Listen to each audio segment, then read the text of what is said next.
ముసలైపోయింది, ఇంకా మాకీ కుక్క వద్దు అని కొంతమంది అడవిలో వదిలేశారు ఒక కుక్కని. ఆ కుక్కని దూరం నుంచి పులి చూసి, ఆహా ఇదేదో కొత్త టైప్ కుక్కలా ఉంది, నేను వెళ్లి దీన్ని తినేస్తాను అని స్ట్రాటజిక్ గా మెల్లగా ఆ కుక్క వైపు నడుస్తోంది.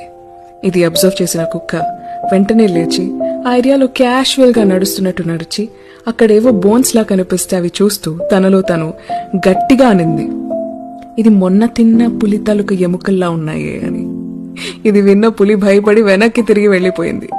ఇదంతా చెట్టు మించి అబ్జర్వ్ చేస్తున్న కోతి మంకీ పులిని పిలిచి, లేదు లేదు అది ఎప్పటి నుంచో ఉన్న బోన్స్, నేను భయపెట్టడానికి ఆ కుక్కలా అనింది, పదా నువ్వు దాన్ని తినే, నేనుంటా నీతో పాటు అని పులి మీదకి ఎక్కింది.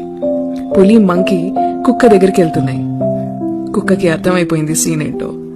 సో ఇంకాసేపు క్యాషువల్ గా నడుస్తున్నట్టు చేసి తనలో తను మాట్లాడుకున్నట్టు గట్టిగా మాట్లాడుకుని, ఇందాకే ఒక కోతిని పంపానే ఇంకో పులిని తీసుకురమ్మని, ఇంకా రాలేదేంటది అని అంది. ఇది విని పులికి చాలా కోపం వచ్చి ఆ మంకీనే తినేసింది. మోరల్ ఆఫ్ ద స్టోరీ ఏంటో తెలుసా? లైఫ్ మనల్ని ఎంతైనా బ్యాడ్ సిచ్యువేషన్ లో పడేయచ్చు, కానీ నీ సర్వైవల్ ఎప్పుడూ నీ చేతుల్లోనే ఉంటుంది. సర్వైవల్ ఆఫ్ ద ఫిటెస్ట్ అంటారు కదా, actually survival of the smartest.